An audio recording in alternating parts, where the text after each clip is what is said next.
රුහුණේ කතරගම පැත්තේ හම්බන්තොට කතරගම පැත්තේ කාත් කවුරුවත් නැති අසරණ මිනිස්සෙක් හිටියා කුරුදේව කියලා.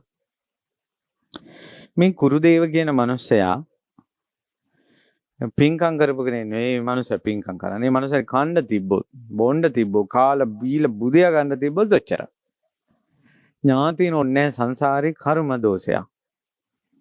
ඔය කාලා ඉබාගාතේ ඇවිද ඉඳලා අවසානයේ ආරාමයකට පංගනාතු වුණා. ශ්‍රමණයන් වහන්සේලා වැඩි ඉන්න ආරාමයකට ගියා. මේ ස්වාමීන් වහන්සේලා වළඳලා ඉතුරු වෙන දානි ටික උන්ට කාලා පිළිකන්නේ බුදියනවා. වයසයි මේ මිනිස්සයා. මේ ආරාමේ නායක තෙරුන් වහන්සේ දුටුවා මේ මිනිස්සයා කාලා බුදියනවා බෝමලුවක් සෑමලුවක් සුද්ධ කරන්නේ නැහැ. කාපු පිඟානේ හොදන්නේ නැහැ. මෙච්චර අලස මිනිස්සෙක් පිනක් කරනවා කියලා එකක් දකින්නේ නැහැ. හාමුදුරු නමකට වඳිනවවත් දකින්නේ නැහැ. මේ මිනිස්සයා මැරිලා කොහේ ආයිද කියලා භාවනාවෙන් බැලුවා. ඒ රහතන් වහන්සේට දිවසින් පෙනුණා. මැරුණට පස්සේ නිරේ උපදින ගිනි ජාලා පේනවා. ඉතින් අනුකම්පාව ඉපදුණා. බැලුවා ආයුෂ කොච්චර තියෙනවද? හරියටම දවස් 7යි. මේ රහතන් වහන්සේ කුරුදේව ළඟට ගියා. මිනිස්සු නැගිටපන්. නැගිට්ටා. ඔබ තමන් කියලා කරපු කුසලයකොත් නැහැ. තමන්ට කියලා ඥාතියකුත් නැහැ. අනුන්ගෙන් දෙන දේ කාලා බුදිය ගන්න එක තමයි ඔබගේ වැඩේ. ඒ කුරුදේව. ඔබ මරණින් මත්තේ කොයි ලෝකයකට යයිද? ඔබ මේ සංසාර බයෙන් එතර වෙයිද? නිරයෙන් එතර වෙයිද? ඊට පස්සේ මෙයා අහනවා ඉතින් මම මොනවද කරන්න ඕන? මං කියන දේවල් උඹ කරනවද? මං කරන්නම්. උඹ ඉස්සලම් පන්සිල් ගනින් කිව්වා. කොහමද ගන්න කියලා ඇහුවා. හරි එහෙනම් උඹ අද ඉඳලා හිතපන් මං සත්තු මරන්නේ නැහැ. එහෙමයි හඳුනන්නේ මං අද ඉඳලා සත්තු මරන්නේ නැහැ. ඔන්න පොරොන්දු වුණා. පන්සිල් ගන්නවා කියන්නේ පොරොන්දු වෙනවා. හොරකම් කරන්නේ නැහැ කියලා හිතපන්. එහෙමයි හඳුනන්නේ මං අද ඉඳලා හොරකම් කරන්නේ නැහැ. මං අද ඉඳලා වැරදි කාම සේවනය කරන්නේ නැහැ. අද ඉඳලා බොරු කියන්නේ නැහැ. අද ඉඳලා බොන්නේ නැහැ. ඊට පස්සේ මේ රහතන් වහන්සේ කිව්වා උඹ පින්කමක් කරපන්. අනේ ආන්දරනේ අතේ කීයක්වත් නැතුව අනුන්ගෙන් කාලා ඉන්න මට මොන පින්කම්ද?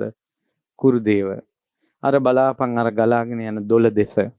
ඒ ආරාමයේ යහ පැත්තෙන් දොලක් ගලාගෙන යනවා. ඒකේ ගොඩාක් මාළු ඉන්නවා.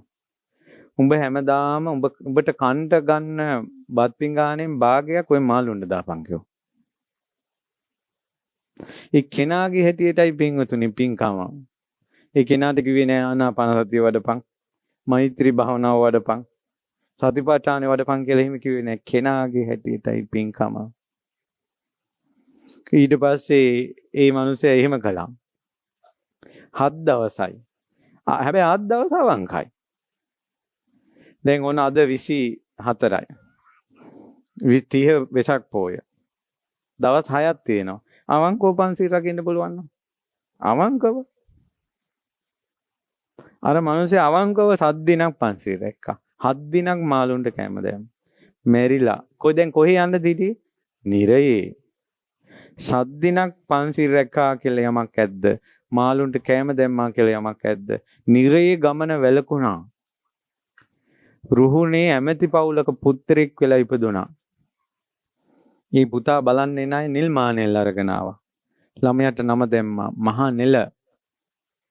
හැඩිදරි රූපයකින් යුක්තයි, කාය ශක්තියෙන් යුක්තයි. මාළුන්ට කැම දම්පු පේන.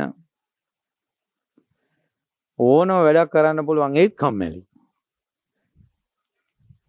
කම්මැලි. අම්මයි තාත්තයි කතා කළා මෙයා හරි කම්මැලි. නමුත් හොඳට කාය ශක්තිය තියෙනවා. අම්මලා තාත්තලාට තේරෙනවා. මෙයා අපි බාර දෙමු රජුරවන්ට. එකල්ල රුහුණේ දුටුගැමුණු රාජ කුමාරයා යුද්ධෙට සූදානම් වෙන කාලේ මහා නෙල බාර දුන්නා. අම්මයි තාත්තයි ගිහිල්ලා ඇතෙක්වත් බලා ගන්න දෙන්න මහරජතුමනි කියලා. ඒ කාලේ අම්මලාට එක්ක ශාසනය වෙනුවෙන් හැඟීමක් තියෙනවා, එක්ක රට වෙනුවෙන් හැඟීමක් තියෙනවා. එක්ක දරුවෙක් ශාසනයට පුදනවා, එහෙම නැත්නම් රට රැක ගන්න පුදනවා. පිදුවා රට රැක ගන්න. ඊට පස්සේ මහා නෙල මෙයා යෝධෙක් බව රජුරු දන්නවා.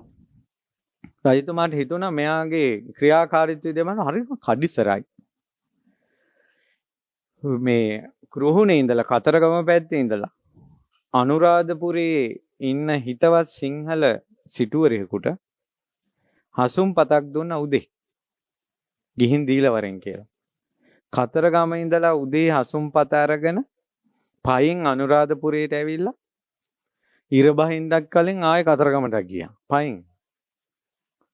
හිතන්නවත් පුළුවන්ද? හිතන්න බෑ අපේ මිනිස්සුන්ට. හේතුව අද වෙනි දේවල් නැති නිසා. එයා කියනවා එයා යන්නේ මේ වේගෙන් යනවා කියනවා. දැනින්නවත් නැහැ කියනවා. මාළුවෙක් පීනලා යනවා වගේ. මාළුන්ට කෑම දැම්පු නිසා කියනවා. වේගවත්ම පාගමනින් යන යෝධෙක් මහා නෙල මේ භූමිය අඩිය තියලා දහස් ගණන් පියවර තිබ්බ යෝධෙක් ගැනයි මම මේ කියන්නේ. මේ රුවන්වැලි සෑයට ගඩොල් ඇදපු යෝධෙක් ගැනයි මම මේ කියන්නේ. මහා නෙල. රජුරෝ දැනගත්තා කාර්ය සූර යෝධෙක්. විජිතපුර සටනට ආවා. විජිතපුර සටන කියන්නේ මහා භයානක යුද්ධයක්. යුද්ධෙදි දසමහා යෝධයම චෙක් කළා මේක කරන්න පුළුවන්ද කියලා. නන්දිමිත්‍ර චෙක් කළේ කඩොල් ඇතා රාපෝල යවලා පා ගන්න හැදෙව්වා. නන්දිමිත්‍ර දල දෙකෙන් අල්ලගෙන ඇතා බිම ගැහුවා. මහානෙල චෙක් කළේ කොහමද? දුටුගැමුණු රජුරෝ කිව්වා උඹ ගිහිල්ලා එලාර රජුරවන්ට උපස්ථාන කරන මිනිසයාගේ කොණ්ඩේ කපාගෙන වරෙන් කිව්වා. තනියෙන් ගිහිල්ලා. ඒතර විජිතපුරේ ඉඳලා අනුරාධපුරයට ඇවිල්ලා එලාර රජුරන්ගේ මාලිගාවට ගිහිල්ලා වැඩ කරන මිනිසයාගේ කොණ්ඩේ කපාගෙන ගියා කියන ඇඟේ හීරින් පාරක් වහන්න නැතෝ. ඒතර එයාට කිසිම බයක් ඇති වුණේ නැහැ කියන. හේතුව තමයි පක්ෂපාතී බව. එයා පක්ෂපාතී ආඥාවකට එයා යටත් වුණා කියන. ඒ මහානෙල යෝධයා බණ ඇහුවි රහතන් වහන්සේලාගෙන්. එතකොට ඒ රහතන් වහන්සේලාගෙන් බණ අහනකොට රහතන් වහන්සේලා ප්‍රාණඝාතය ගැන කියන්නේ. ওই දුටුගැමුණු රජුගේ යුද්ධය හරි භයානක යුද්ධයක් පින්වතුනි. හේතුව ඒ යුද්ධෙට ගිය අය බණ අහපු අය ගියේ. බණ අහන මිනිස්සු සත්තු මරීමෙන් වැළකීලා ඉන්න අය. ඒතකොට බණවලට කියනවා සත්තු මරන්න එපා, හොරකම් කරන්න එපා. ප්‍රාණඝාතයෙන් වළකින්න කියලා. රජතුමා ළඟ සේවය කියන්නේ රාජාඥාව තමයි යුද්ධයට යමු කියන්නේ. ඒතට එයාගේ පෞද්ගලික රුචිකත්වයේ ආධ්‍යාත්මික රුචිකත්වයේ සැඟවිලා ආඥාවට එයා යටත් වෙනවා. යටත් වුණාට පස්සේ එයා රජතුමාගේ නියෝගයට කටයුතු කරනවා. ඉතින් එයා දෙපාරක් ගිහිල්ලා මේ එලාර රජුරන්ගේ සේවකයන්ගේ කොණ්ඩේ කපනවා කියන. බයක් හිතුනේම නැහැ කියන. බය හිතෙන්නේ නැහැ කියන. ඉතින් යුද්ධය අවසන් වුණා. යුද්ධය අවසන් වෙලා එයාට දුන්නා කියනවා රන් කන්දක්. ඊට පස්සේ රුවන්වැලි මහා සෑය හැදීම ආරම්භ කළා. මේ සෑයට මිනිස්සු කොච්චර මැෂින් වලින් ගඩොල් ඇද්දා කිව්වට මේ සෑයට කරබරෙන් කියනවා ගඩොල් ඇද්දි. කරබරෙන් ගඩොල් ඇද්දා කියනවා. ඊට පස්සේ මේ රුවන්වැලි මහා සෑය හදන කාලේ මේ සෑයේ පින්කමට වැඩි රහතන් වහන්සේලාට දාන උයලා තියෙන්නේ මේ ලංකාවේ මහා සූප විද්‍යාව තමයි කියන සූරණිමල. මේ වේලුසොමන. වේලුසොමන තමයි උයන්නේ. මහා නෙල තමයි කියන දානශාලාව බලලා දානේ බෙදන්නේ. එයාට දවසක් හිතුණා කියනවා මගේ අතින් මැරිච්ච මිනිසුන්ට වැඩිය මගේ අතින් බෙදපු දානේ වැඩි කියලා හිතනකොට යුද්ධය ගැන තිබ්බ දුක හිතෙන්නේ නැති වුණා කියනවා. අන්න ආධ්‍යාත්මික දියුණුව කුසල් සිතෙන් අකුසල් යට යවනවා දැක්කද? අපේ මිනිස්සු අත්වලින් කොච්චර මල් පුදනවද? කොච්චර පින්කම් කරනවද? කොච්චර කටින වලට සම්බන්ධ වෙනවද? කොච්චර වේර විහාර මේ වඳිනවද? ඒත් කවුරු හරි බැනපු එකක් ඔළුවේ තවම අරකි මට මෙහෙම කිව්වා. මට මෙහෙම අසාධාරණයක් වුණා. පුංචි දේ මානසිකව වැටිලා ඉන්නේ අපේ මිනිස්සු. හරි දුර්වලයි. මනස හරින්ම දුර්වලයි. අමතක කරන්න බෑ. හිතට වද දෙන ප්‍රශ්න අමතක කරන්න බෑ. ඒකම මතුවේවි එනවා. ඕකම හරහට හිටිනවා. හොඳේ. මැරෙන වෙලාවට ඕකමයි හරහට එන්නේ. මතුවේවි එනවා. අමතක කරන්න ඕවා. කාටද මෙයා මිනි මරපු එක අමතක කළානේ. දන් දුන්න පින සිහි කළා. හොඳ වැඩ කරන්න නරක දේ අමතක කරන්න. පුහුණු වෙන්න නැත්නම් ඔයා දුර්වලයි. ඔයාට භයානක සසර ගමනක් තියෙන්නේ. ඊතර වෙන්න ඔය හිතමයි ඔයාව සසරට ඇදලා දැම්මේ. ඔයාට නිදහස් වෙනවා නම් ඔය හිතෙන්මයි නිදහස් වෙන්න තියෙන්නේ. ඊට පස්සේ මොකද උනේ? මෙයාට හරි සතුටුයි. ඊට පස්සේ මහසෑයි පින්කම ආවා. ධාතු නිදානේ. එයාගේ ගෙදර ගබඩාවේ රන් කන්දක් තියෙනවා.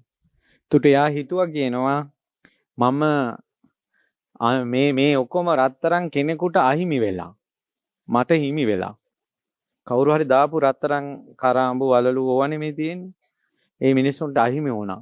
ඉතින් අනුන්ට අහිමි වෙච්ච එක මට කොහොමද අහිමි නොවි තියෙන්නේ? ඒ නිසා මම මේක හිමි කරගන්න ඕන කියලා ඒ රන් කන්ද එහෙම හැලුවා කියනවා රුවන්වැලිසෑය ගැබට. එදා කඩුව අතෑරියා කියනවා මෙරුවත් ආයෙ කෙනෙකුට කඩුවක් උස්සන්නේ නැහැ කියලා. මැරෙනකල් කෙනෙකුට ආයුධයක් උස්සලා නැහැ මහානේය. එයා රහතන් වහන්සේලාගෙන් බණ ඇහුවා. ලොකුවට බණ තේරිලා නැහැ. එනමුත් මහා පින්බලයට ආධ්‍යාත්මික ශක්තිය හිතක් උඩට ගත්තා කියන්නේ මේ මහසෑයේ පීඨ කියන්නේ එතුමා දැන් ඉන්නේ මරණින් මත්තේ තුසිතේ ශක්දෙවිඳුන්ටත් උඩ ලෝකෙක ඉන්නේ. තුසිතේ.